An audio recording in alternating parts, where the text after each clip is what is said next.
Hey ladies, are you feeling overwhelmed by hormonal changes? Well, you're definitely not alone. There are more than 1,000 hormone disruptors living in our environment right now. It's in your food, your water, the air you breathe, the clothes you wear, your skincare products. They all mess with your hormones. Then there's the natural hormone changes your body goes through, premenopause, menopause. And while it's a natural process, it doesn't mean you have to suffer through it. The good news is you don't have to suffer through it anymore because now you have Hormone Harmony, a formula made only with herbal ingredients that are shown to reduce hormonal symptoms in women of all ages. Hormone Harmony is not just a hormone supporting supplement, it's become a phenomenon. Women can't stop talking about it on social media. A bottle of Hormone Harmony is sold every 24 seconds. And the biggest benefit? Well, my wife says it makes her feel like her own self again. And that's what women mention over and over in the reviews. And there are over 30,000 reviews for Hormone Harmony. And for a limited time, you can get 15% off your entire first order at happymammoth.com. Just use code RLRC at checkout. That's happymammoth.com and use code RLRC for 15% off today. That's happymammoth.com and use code RLRC. Hello, it is Ryan, and I was on a flight the other day playing one of my favorite social spin slot games on ChumbaCasino.com. I looked over at the person sitting next to me, and you know what they were doing? They were also playing Chumba Casino. Everybody's loving having fun with it. Chumba Casino is home to hundreds of casino-style games that you can play for free anytime, anywhere. So sign up now at ChumbaCasino.com to claim your free welcome bonus. That's ChumbaCasino.com and live the Chumba life. Sponsored by Chumba Casino. No purchase necessary. VGW Group. Void where prohibited by law. 18 plus. Terms and conditions apply. Listen to that. Nothing beats a vinyl. Some technology just stands the test of time. Our technology not only brings the cool, it also brings the heat. At Mitsubishi Electric, we've been mastering and innovating heat pump technology since 1970. EcoDan, continued innovation in heating for home and business. Mitsubishi Electric, changes for the better.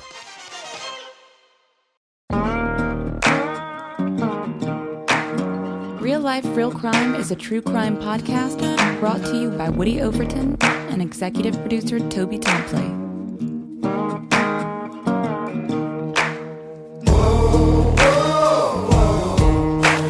You have the right to remain silent.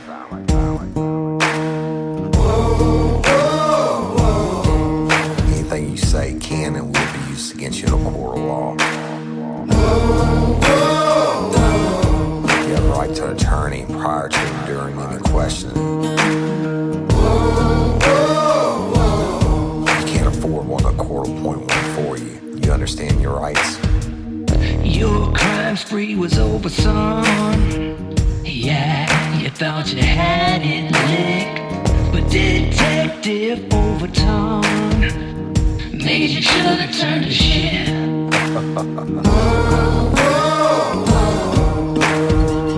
Get ready, you're gonna do time. Real life, real crime. Warning. This episode of Real Life, Real Crime, the podcast, may contain descriptions of acts of violence or that are of a sexual nature. It should be for people that are 18 years or older. Heed my warning, people. I did not get the facts of these cases off of the internet or from some television show. The facts we're retelling you were presented to us by the victims of the crimes or the perpetrators who committed the crimes against the victims. My description of the crime scenes are what I saw with my own two eyes. If you're gonna get offended, please turn this podcast off now. Thank you. Hello, everybody, and welcome to this episode of Real Life, Real Crime, the podcast. As always, I'm your host, Woody Overton. And today I'm going to be beginning a new series called Monsters. But before I start, I got to give a shout out to all you lifers out there who voted for us for Discovery Podcast Awards under Best True Crime Podcast of 2020. We took first runner-up. We only lost to a show called Criminal. And congratulations, Criminal. They've been around since 2014. They have millions and millions and millions of followers. They have a big production company, National Public Radio, and producers and studios and all that big stuff. And there's no shame in the game of taking second place to Criminal. So congratulations to them. But I got to tell you something. It's huge lifers. Huge, huge, huge. Little real life, real crime, 18 months old. Took second place, first runner up. We beat out some of the biggest and the best shows out there. And I just want to tell each and every one of y'all, thank you, thank you, thank you. You once again have put us on the map. Okay. Then last year, when I won it for Best True Crime Podcast, not Best True Crime, Best Podcast for Drama and Storytelling. That was a whole different awards program than Discovery Pods. Discovery Pods has been around longer and it's more prestigious, if you will. And they said the race was extremely close. So thank you. Huge, huge, huge deal to be runner-up for 2020 Best True Crime Podcast of the Year. Thank you, each and every one of you who voted. It was a popular vote, and y'all rocked it, and I appreciate it. Thank you, thank you, thank you. All right. Warning. This series is probably going to be the hardest thing you've ever heard. Now listen, all murders are horrible and tragic. And I'm certainly not, I don't put any more importance on one murder than another. But when I say horrible in this one, the overall story of what happened is unbelievable. But I have got to describe the crime scenes, what I saw with my own two eyes. And I'm not going to tell you everything because that would be sensationalizing it almost. But I have to tell you a certain amount of what I saw. And I'm not, the reason I'm going to hold back on it more than anything is because of this poor family, the victim's family, and God bless them. My heart goes out to them. But this is a story that I've been holding on to, and it'll be in 5 more days, it will be 14 years ago that this brutal murder happened. It's got to be serious, y'all. This is one of those, I told you, I warned you that I'm going to get into some of my bigger cases, and there will be no Woodyisms. There will be no jokes. You won't be laughing at anything in this. I promise you. But I'm telling you right now, if you're going to get offended, turn the podcast off now. This first episode is going to be, all of them are going to be tough in this series, but this is going to be, it's going to be hard. It's hard for me because I see it in my mind, but it's going to be hard for you to hear. I don't care how many true crime podcasts you've heard because you've never heard one like this. I'm taking you inside the tape. I'm taking you in to see what I saw. So stay tuned at the end of today's show for a lot of really cool announcements. And I love it and appreciate each and every one of y'all. Thank you. Thank you. All right. Monsters. On November 15th, 2006, I was working as a detective with the Livingston Parish Sheriff's Office. And it was the evening time. I had worked the day shift. I remember I was driving home. I was working some other case, pretty big case. I think it was a rape. And I had to stay afterwards for a little bit.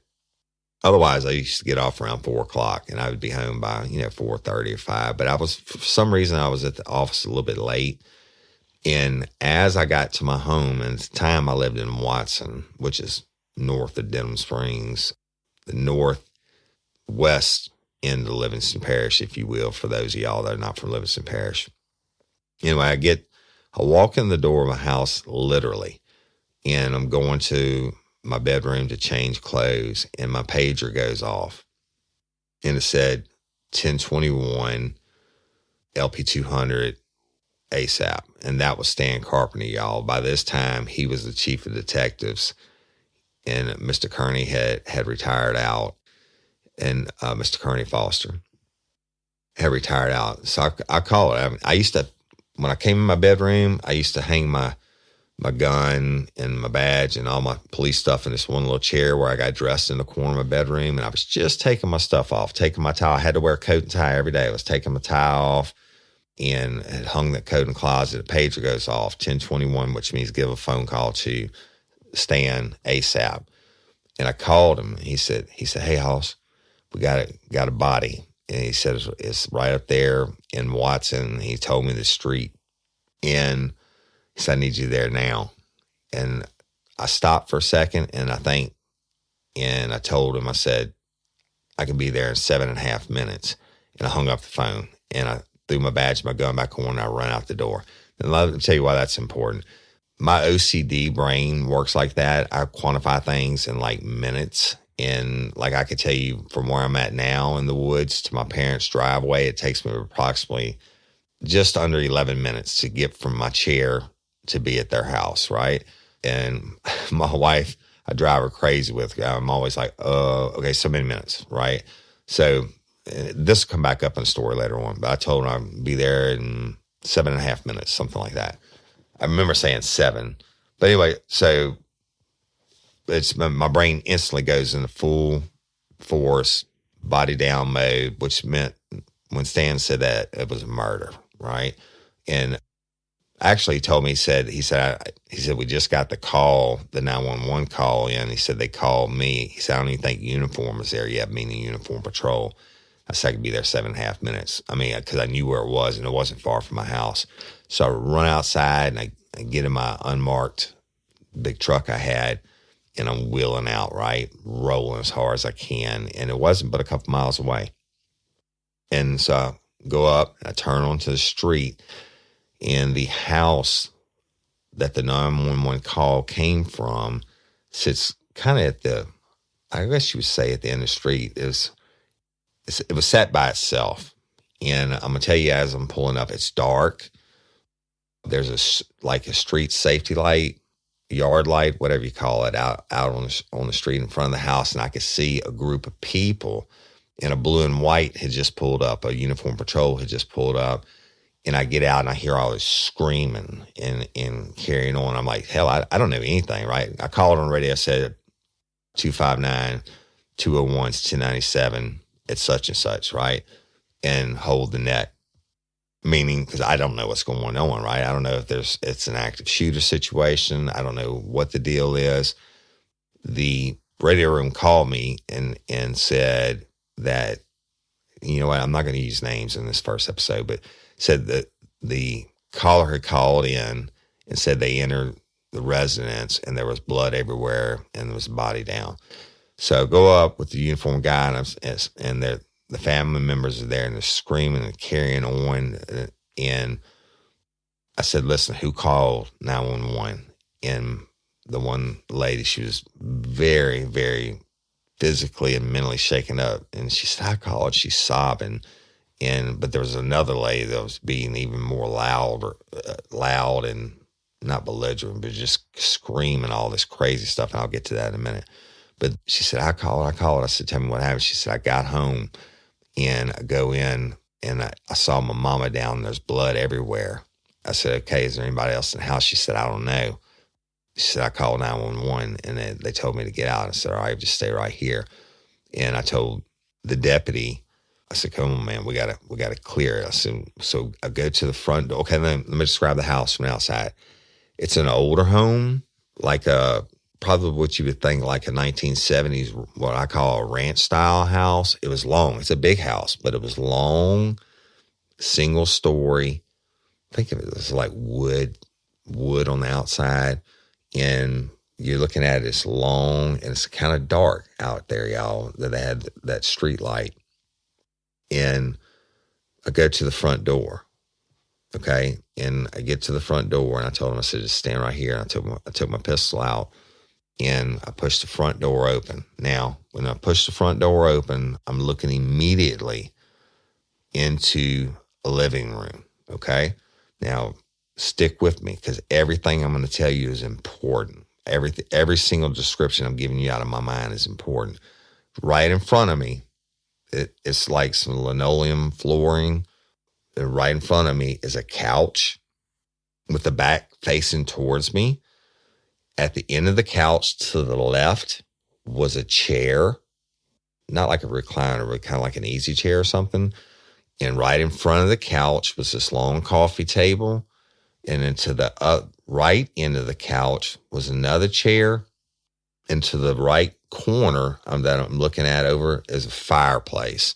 And on the other side of the room, there were some windows, I guess looked out in the backyard or whatever. And to my immediate right, I didn't realize at the time, but to my immediate right was a gun cabinet. And by a gun cabinet, I mean a tall wooden one, y'all, with a glass front. But I could see to the right, down the linoleum pathway, if you will, into the kitchen. And there's a dining, not a formal dining room table, but like a kitchen table. And there was some fluorescent light coming from the kitchen. That light was on. I could tell the kitchen went that way, right? And there was a light on in the living room, but not a bright light. It was kind of like in a corner or something. And now I go in, the door opens, pushes in to my left. So I can't see to my left yet. And I'm describing everything I can see. And then I take another step in and I look to the left and I saw hell. I saw a long hallway that ran the whole length of the backside of the house. And it had that floor, I guess you call it linoleum. I don't know. It wasn't tile. It was like the older style flooring. And I just call it linoleum. It was like a lighter white, maybe a yellowish pattern mixed into it. And I look down the hall, and the hall starts immediately. Where I told you that last easy chair was in the corner. I'm looking at the couch, the coffee table, the chair. Then the hallway starts immediately. To my left, not 3 steps from the doorway. And I look down, and all I see is blood. In fact, it was the largest amount of blood I've ever seen on any crime scene that I've ever been to. Ever. And the blood had flowed down the hallway towards where I was standing. Now, stick with me. As soon as I saw the blood, I followed it with my eyes down the hall. And about halfway down the hallway, but first of all, as you're going down the hallway, there was a door to the right, which I would find out later was a bathroom. Then you go a little bit further down the hallway and through the blood. And I'm talking about, when I say a blood, it was a lake of blood. The most blood I've ever seen. Looking down, and I see a victim. I see a human being down halfway in and halfway out of a doorway to the left-hand side. I'm also noticing in this lake of blood, if you will, footprints and shoe tracks, but I know right away that the victim is dead. I could tell you without having to get near them that they were dead, because there is no way a person could bleed this much and still be alive. But I had to proceed, right? And by this time, Calvin Bowden had got there, Detective Calvin Bowden, and I think he's a lieutenant or something with the sheriff's office now. He's a polygraphist and actually sits on the state board. Calvin's a super smart guy. We were partners at the time. Super, super smart and very good investigator, very good detective. And I said, Calvin, come here and look. And he looked around. He's like, damn. And I said, we got to go by. I don't want to mess with the crime scene. It's obviously dead, but we got to make sure there's nobody else in the back of the house. And he said, well, you go down the hall. He said, I'll cover him here, and then we'll go towards the kitchen and clear it. I said, all right. So I went down and I walked as close as I could to the right-hand side of the wall. When I'm doing that, I happen to look into that first door I told you about on the right. It's a bathroom, sink, toilet, and I think it's, a shower tub combo. Hey, y'all. You want to set your child up for success? Is your child struggling with a specific subject or need help with the subject? Is your child ahead, not getting challenged enough in class?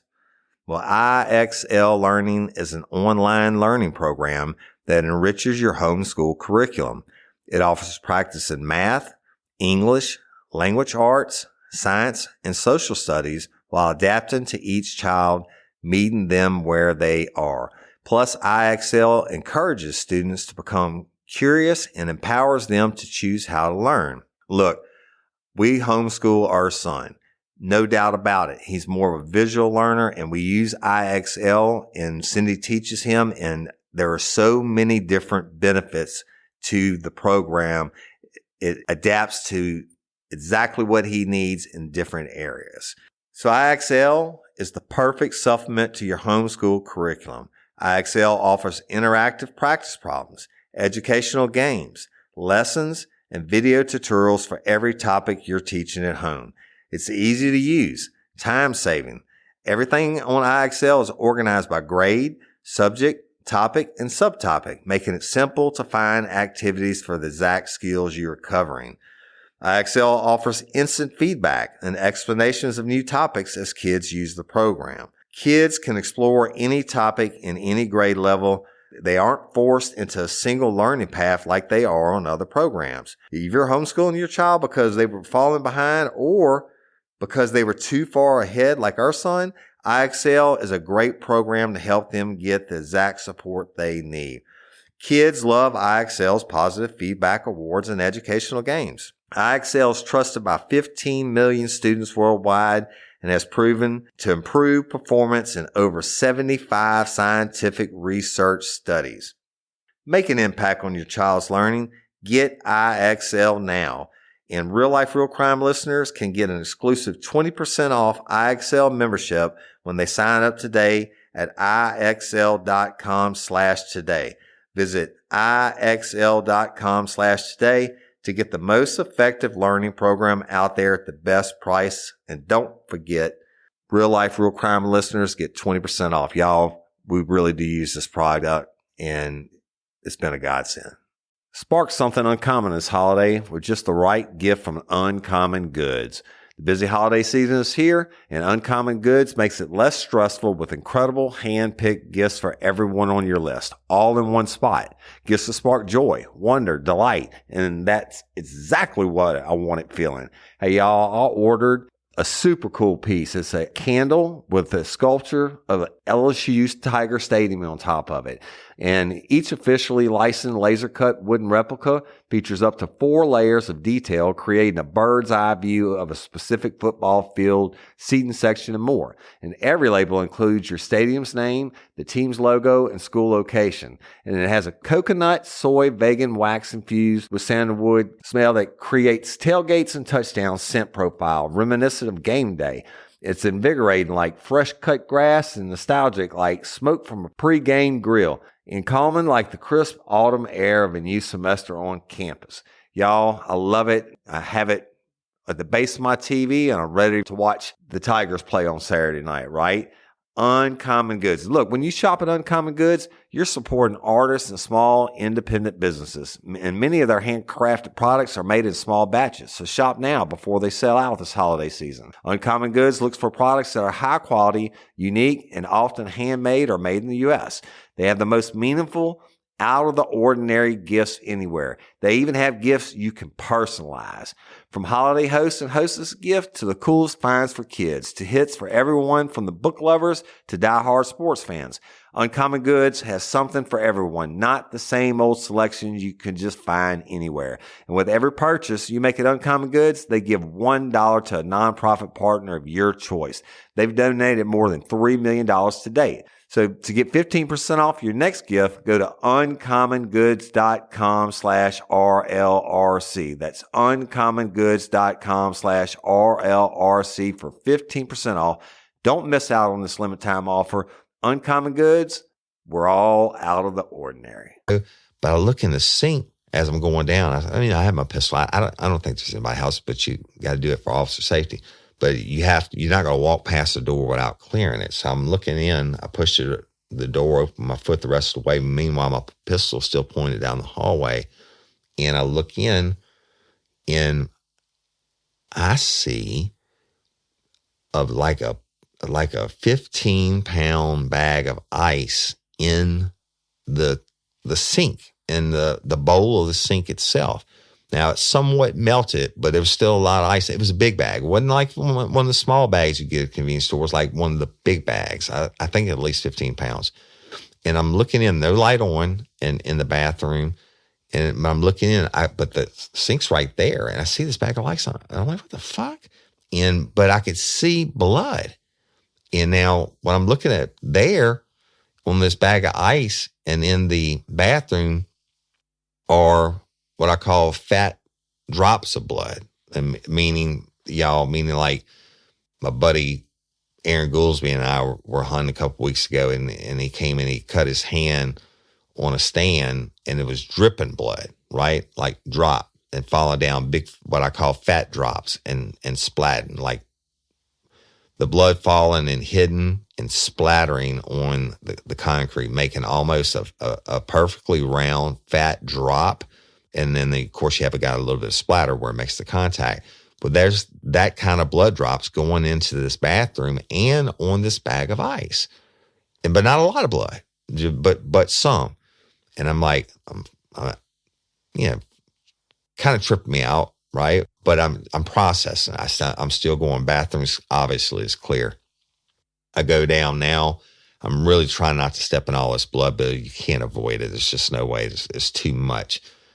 And when I get to where the body is, I'll tell you what initially what I saw. I get to where the body is because I can't walk past. She's laying halfway in, or I'd say a quarter in and 3/4 out of this doorway. And I observe a really elderly female laying face down in the blood. I observe that she's in, I guess you would call it a nightgown or a house gown, but the gown was pushed up around her waist and her panties were pulled down. I'm looking up, looking around. There's blood splatter everywhere. But I look into that bedroom. There's blood splatter all over the walls, the roof, all in the hallway. And I see some broken items, et cetera. And I'll come back to that. That room's clear, okay? And I'm going to come back to the scene in a minute. I have to finish clearing the house. And I go down, I can't touch the wall either, y'all, because where she's laying face down, there's blood splatter. Now, high velocity blood splatter. And I'm going to tell you about that. Okay, let's say you get hit. Let's say you get shot. When the bullet first enters you and it tears your skin and it makes the penetration into your body, it's going to push blood out behind it. This is the best way I can describe it. It's going to push blood out behind it. The first blood that comes out from behind your skin, once the skin is broken and the bullet enters, the first blood that comes out is going to be moving at a slower rate than the rest of the blood that comes out. Like, let's say the bullet passes through. The first blood that comes out, because it had the resistance from the skin and the bullet, is going to come out slower, or exit the wound slower than the rest of the blood. After the bullet passes through, it's coming out a lot faster. So what happens is that slower blood is coming out, bullet passes through, the rest of the blood that starts shooting out catches up with the first blood and hits it and makes it splatter, makes it almost like it explodes. And that's where you get blood splatter from, okay? So the blood splatter is from the faster blood hitting the slower blood, and it splatters. And in this case, it was all over the wall and the roof. But here's the problem with that. There was a whole bunch of different blood splatter. And I mean a shit ton, the most I ever saw. But okay, so I can't touch the wall. And I'm trying not to disturb what is obviously a crime scene.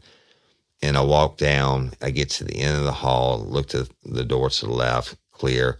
But I'm now seeing, okay, the big lake of blood, if you will, most of it had drained towards the front door. Now there was some around the body, some going back towards the back bedrooms, but not as much as there was on the other side, going towards the front door. So I'm going through. Now what I see to my right is the master bedroom. I find out later on it's the master bedroom. And it's a pretty big bedroom. And so I have to go in. When I'm going in, guess what I see? I see some more what I call fat drops of blood on the carpet and going into the bathroom. Not high velocity blood splatter, droplets of blood, and file it away. It's important. So I clear the bedroom, but there's a bathroom inside the bedroom, and I pushed the door open. The light was off. I turned the light on, and I could see the blood droplets, and there were blood droplets, fat droplets, not splatter, in the sink. I'm like, okay, we're clear back here. I got to get out. So I had to retrace my steps. I tried to step in exactly the same spots, going back out. Oh, actually, when I first reached the victim, I did check for a pulse. And I didn't think there was going to be one, but I did check for a pulse. And I actually checked on one of her arms at the wrist area, and then there was nothing. Actually, the body was cold. And the blood was somewhat congealed, y'all, meaning it had thickened. Now, as your heart pumps blood through your body, it keeps, your body temperature keeps it warm, it keeps it thinned out, it keeps it moving. When you die, whether it's your blood settling to the lowest point of your body, which is lividity, or you have puncture wounds and your blood drains out, that blood will, for lack of a better word, it hardens as time goes on. It congeals, it thickens, and it's no longer being pumped through the body, right? So this blood is I mean, it's not like a day old, but it's hours and hours old to me through my experience. So I back out, back to the door where Calvin was, and I shut the door, and he said, we're clear going into the kitchen. He said, I saw a couple of drops of blood. I said, fat drops? He said, yeah. And I told him what I saw, and I said, she's dead. And I said, I checked, no pulse. I said, obviously blood everywhere. I said, Calvin, I said, there is blood splatter like I've never seen before on the roof, on the walls. One of Ireland's best-selling electric vehicles just got better, introducing the all-new and improved Kia Niro EV. With up to 460 kilometres driving range from a single charge, and now packed with a host of standard safety features that have earned it the maximum 5-star Euro NCAP rating. The new Niro EV, available to test drive at your local Kia dealer now. For more, see kia.com. Kia, movement that inspires. Which translates into a horrifically violent crime. And I said, we got to set up a perimeter. I said, Stan ought to be here in a few minutes. So and Stan actually did show up. So he came in and we told him what we had. And I forget what other detectives showed up.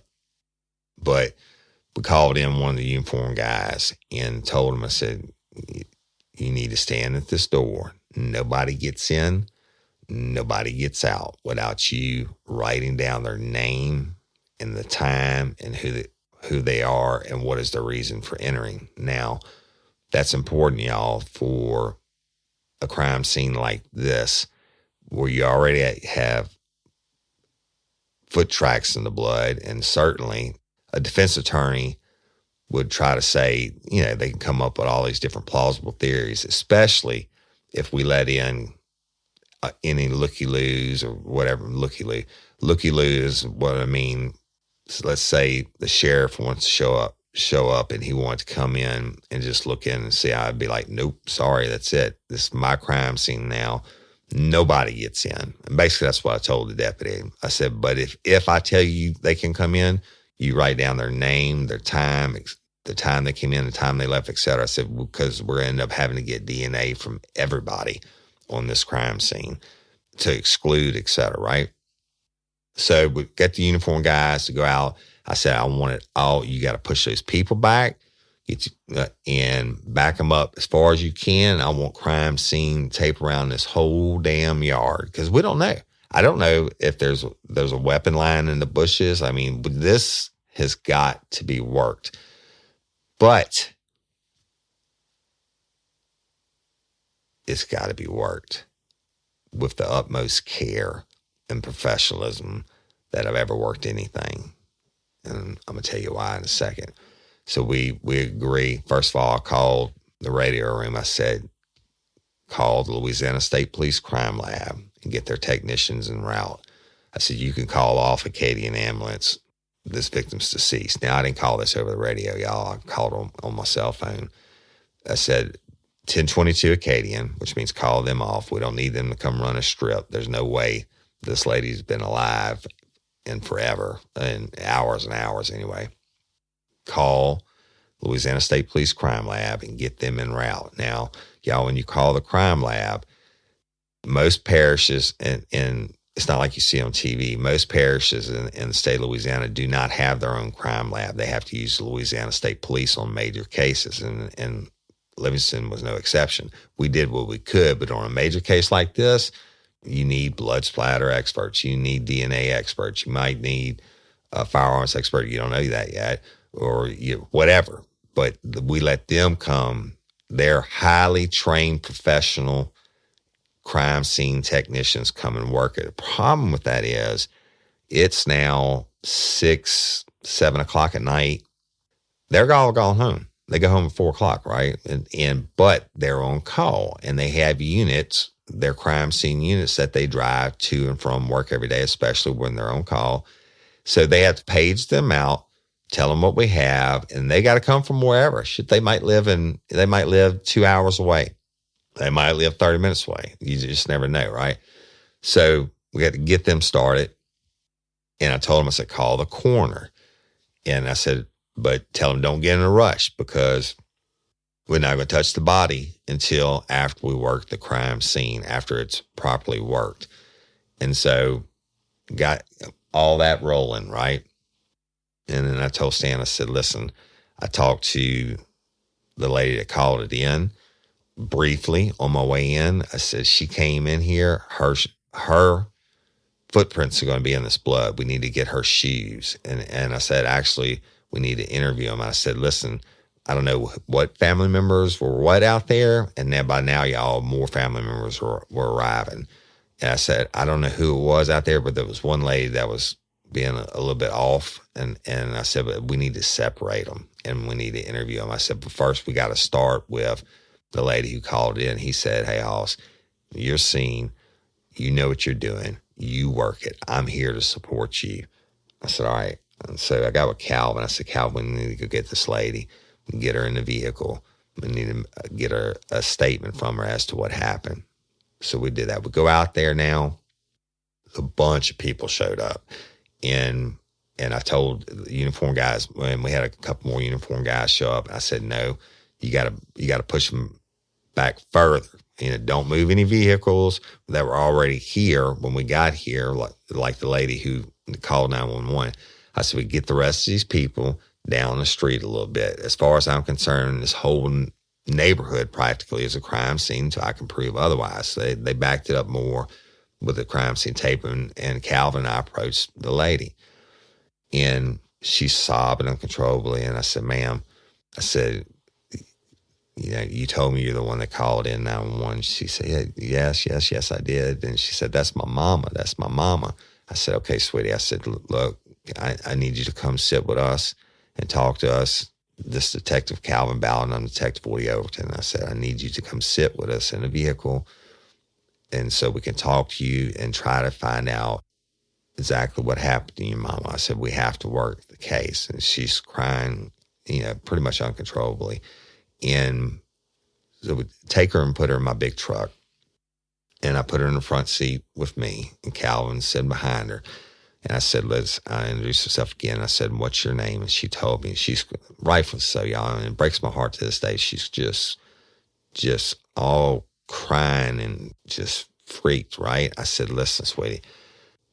And then she kept crying, my mama. I said, listen, and if you don't already know, I'm going to go ahead and tell you, your mama, she's no longer with us, okay? And it's obvious that she's been a victim of a homicide.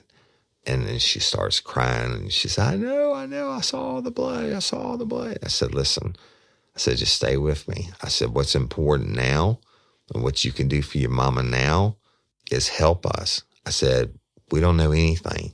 We have got to start working this case, and every minute that goes by is a minute that we don't have to lose. And she's like, and she's kind of rocking back and forth crying. I said, and then I put my arm around her. I said, do you understand? She said, yes, I understand.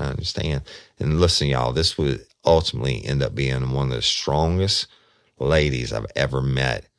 One of the strongest ladies that I've ever met, and just a really great woman.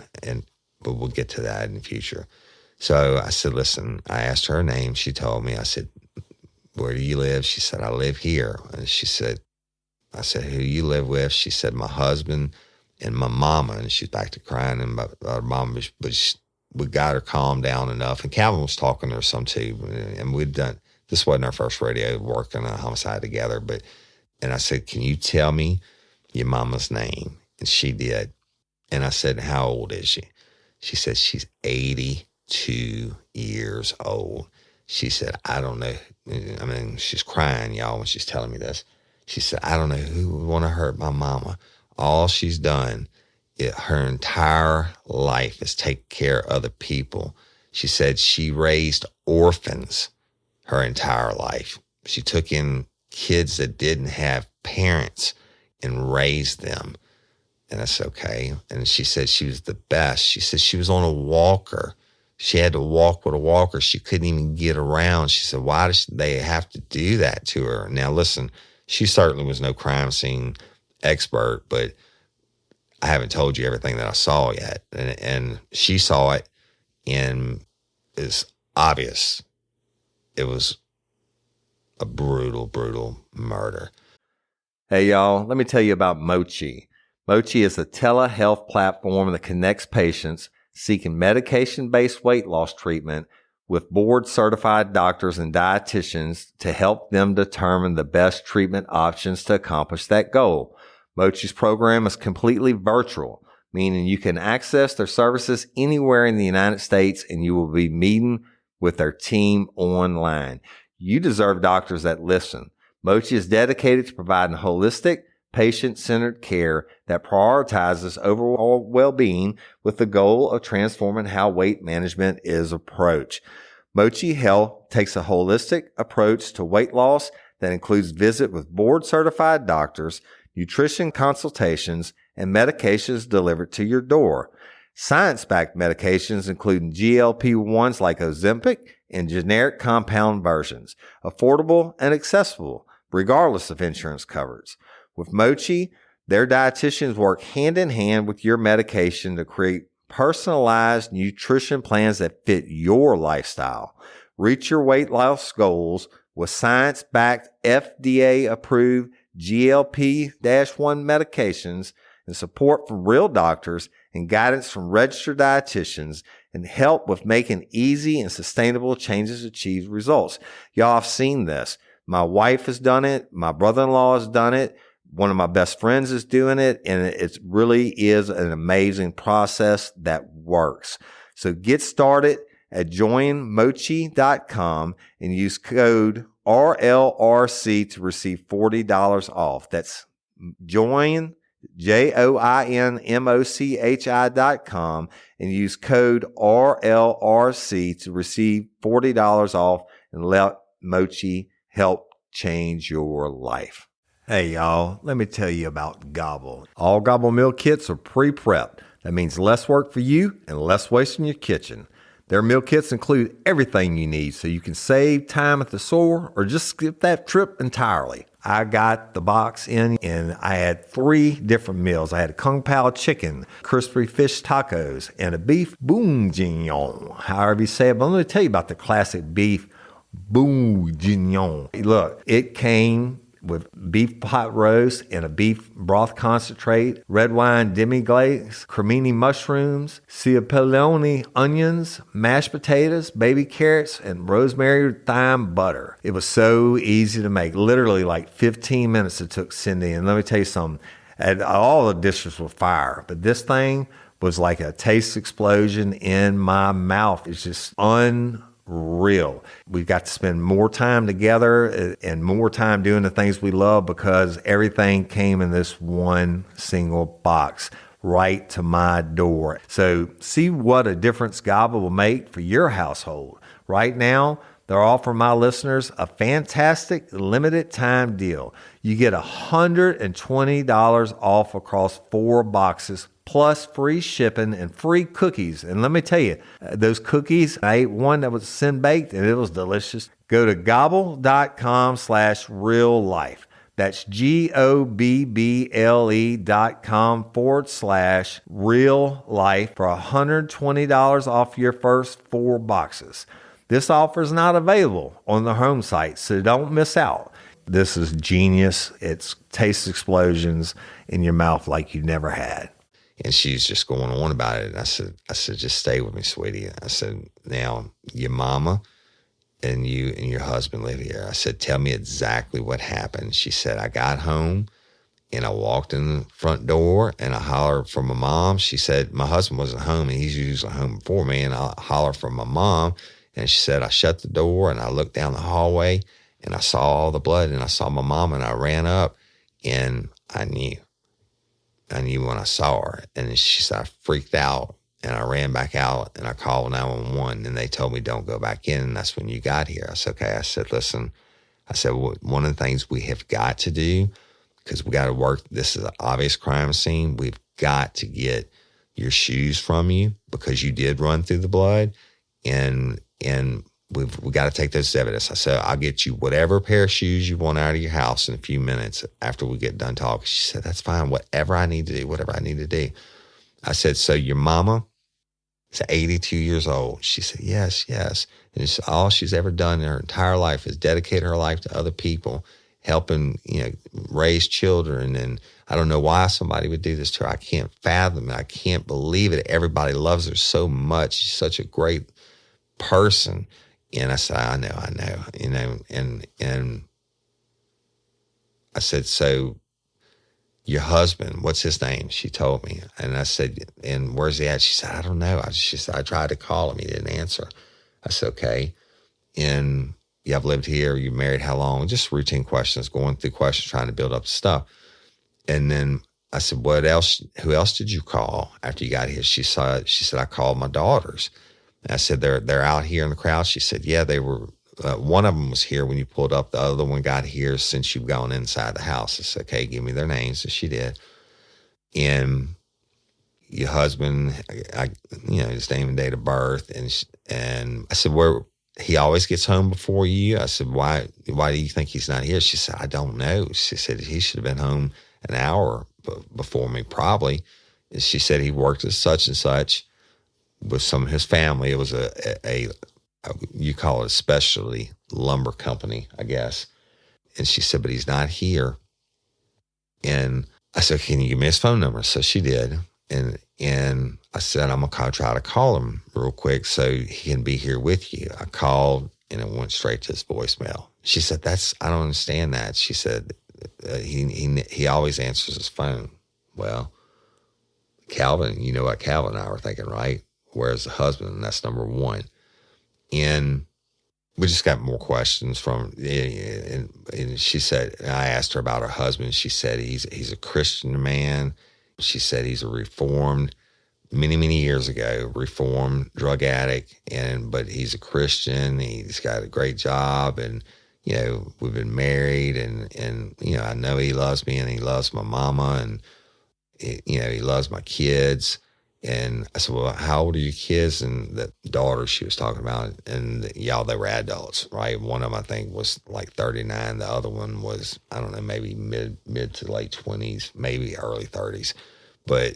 And she told me, and we just got all the information we could from her.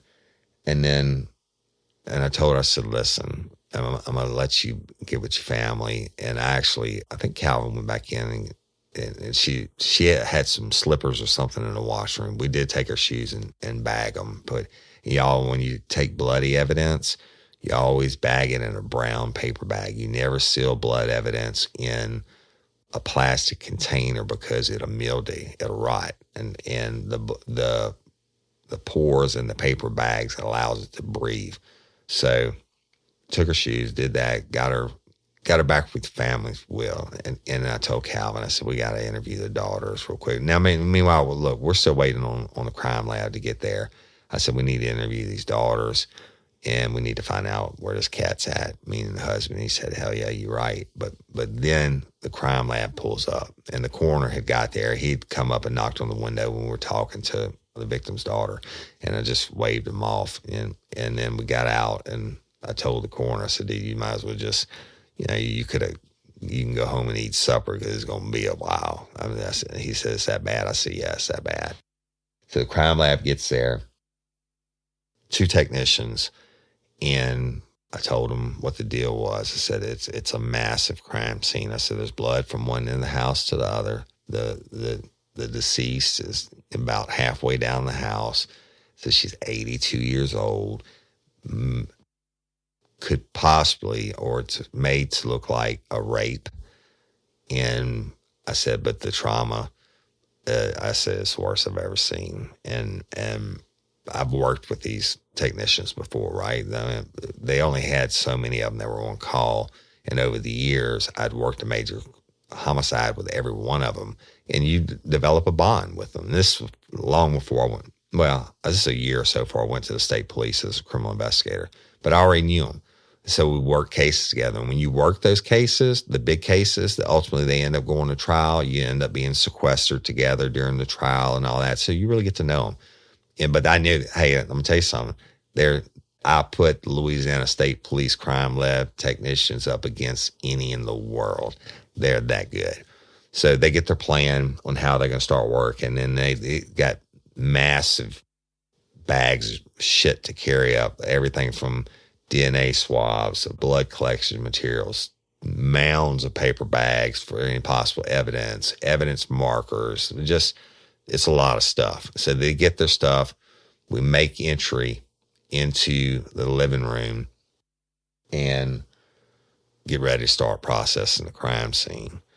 But they walked in. Now, these are hardened veterans. They walked in, they looked down the hall, and one of them, I'll never forget it, he said, holy fuck, man.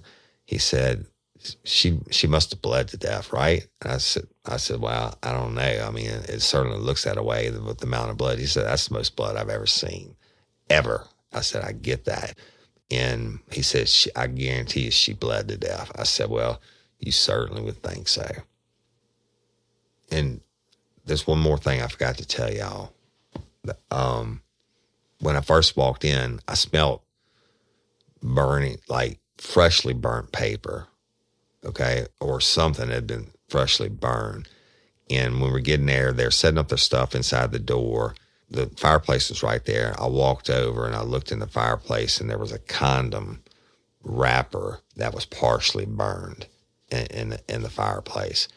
But anyway, I think I'm going to stop it here for this week. If you know this case, and from LP, and you think you know this case, you don't know it. The things that I'm going to tell you have never been released. And it's a horrible, horrible case. My my heart goes out to the family. But I hope in telling this, when it's all said and done, maybe somebody out there will be able to stop this from happening to their family member. So it's just too much to go into, y'all. And I'm going to stop it for today. Next week, I'm going to start with us working the crime scene. And I'm going to do a couple announcements now. Justice for Courtney Coco, as always. Y'all, I truly believe, you heard the episode last week, the special prosecutor is on it. I truly believe that they're going to be making the arrest any day now. So that is what it is. Miss Barbara Blunt's case. Let me tell you something. The difference between Courtney Coco's case and Miss Barbara Blunt's case is Miss Barbara Blunt's case was worked correctly from the beginning. Courtney Coco's was a shit show for the 15 years before I got to it. Okay. Nothing other than the police work out of Texas by Detective Rabelais had been done correctly. So the difference is when Sheriff Ard asked me to help with Real Life, Real Crime and our listeners, when I went in and reviewed their case files and all that stuff and delved off into it deep, there's nothing I would have done differently. But it was like there was a perfect storm blocking her case and stopping them. But they never stopped working it. Unlike Rapides and Alexandria PD that lied to Miss Stephanie on Courtney's case, these guys have never stopped working it, and they want justice for Miss Barbara. So when you message me, and there have been a couple of, we're always going to have a couple of haters and that say, oh, you're not doing anything, da-da-da. That's just simply not true. Working on Miss Barbara's case, still taking tips, and I want you to call in your tips. They're still taking tips all the time, but you have no idea what we're doing on Miss Barbara's case. So, but tips are important. And sharing episodes and sharing Miss Barbara's story is always, I tell you, sharing equals tips. Tips lead to arrest, okay? Difference, again, between Courtney Coco and Miss Barbara Blunt's case is, even when I'm not talking about Miss Barbara Blunt's case, you have some of the finest law enforcement professionals in the world that are working Barbara Blunt's case, even though it doesn't look like it. Once again, we get started on Miss Barbara Blunt's case, and what happens? COVID. And unfortunately, the sheriff has to reallocate the people he had allocated for Miss Barbara's case to go work COVID. There's a lot of things you'll never understand that he's having to deal with, like extra personnel in jail and all the stuff they have to do now. I'm talking about people that don't have anything to do with the jail have to go help work in the jail because they have to wear safety stuff and dealing with people and booking them in and keeping things. I mean, your sheriff's office is dealing with a ton of stuff, but it doesn't mean they've stopped working cases, okay? But some things have to move a little bit slower. But that being said, I've been telling you that Toby Tomplay, our executive producer, and I are going to be starting a new cold case podcast. And I'm going to tell you, listen when I close this today, the name of the podcast, and we've never released it before. The name of the podcast is Don't Call It a Cold Case. So stay and listen when I sign off, listen for an excerpt from that. We're going to do a pre-release of the first episode, just a drop in the middle of next week so you can hear what it's about. Totally different than what we've been doing. But I'm going to tell you this, the first case, and we've been working on it, Toby has been killing himself, and we've been working on it for months and months and months. The first case is going to be Miss Barbara Blunt's, and that's right. We're going to work Miss Barbara Blunt's case until we solve it through Don't Call It a Cold Case. And Patreon members, as always, thank you for your support. I appreciate you. I'm sorry I couldn't do the live video this week because I'm in a spot where I don't have the internet service, but I'm trying to correct that. But you did get this episode commercial free and unedited a day earlier than everybody else. You will be getting your November patron bonus full episode the week of Thanksgiving when I'm not releasing anything to anybody else. the Wednesday before Thanksgiving. So that's coming. And finally, LOPA, Louisiana Organ Procurement Agency. Be a hero. Go to lopa.org and sign up. Takes a couple minutes. Be an organ donor.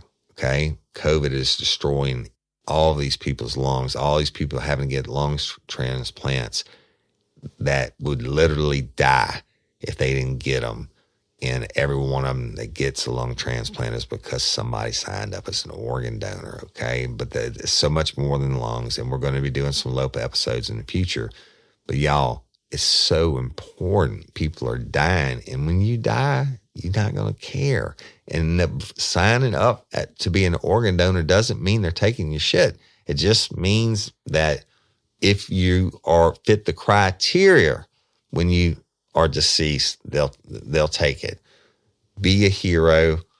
Go to lopa.org, sign up, and when it asks how you heard about them, there's a section for LPTC. That's the Livingston Parish Literacy and LPLTC. I forget what it's. Livingston Parish Literacy and Technology Center. Criminal justice students. Check that box first, y'all. They're how I got involved. And in Crystal Hardison, Southeastern, Miss Kim Alvin, the principal there at the school, and certainly Kelly Jennings. Those students there are they're making it their mission to get people to sign up to be an organ donor. Please go do it. It's hugely important. And if it was one of your family members that's dying and needed an organ, you would be praying people would sign up to be an organ donor. So be a hero, give the gift of life, give the gift of sight, go sign up. And there also is a spot for Real Life, Real Crime. If you want to check that after you check Livingston Parish Literacy and Technology Center Criminal Justice Students, LOPA's put us on their website, and I think that's pretty cool. But it's our mission, my mission, Woody Overton's mission, to get as many people to sign up and support that agency. It's a nonprofit agency, y'all. And just go support them, please. And I'll get off my soapbox on that. Going to be continuing Monsters, the series, week after week after week until it's concluded. You've got to stay tuned. You won't be sorry. Every murder victim had a mama. There's no such thing as the perfect crime.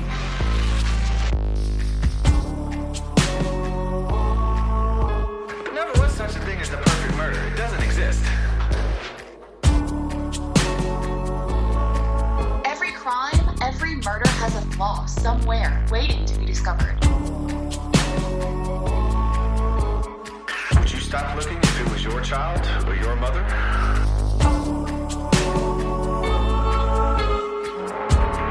Well, we won't. Don't call it a cold case.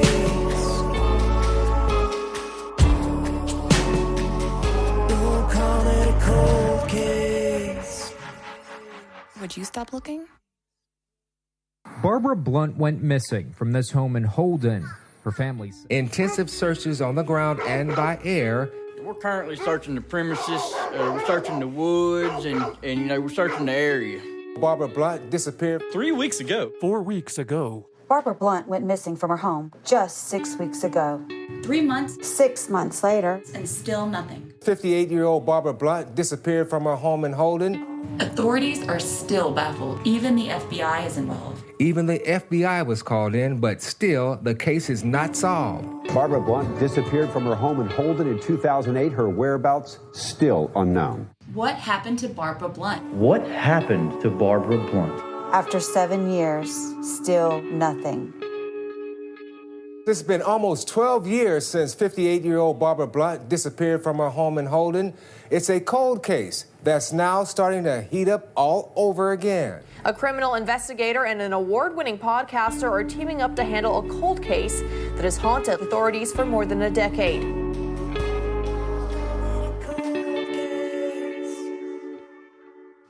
And I'm Woody Overton, your host of Real Life, Real Crime, the podcast. And until next time or ever, don't let me catch you down on Murder Bayou. Peace. Get ready.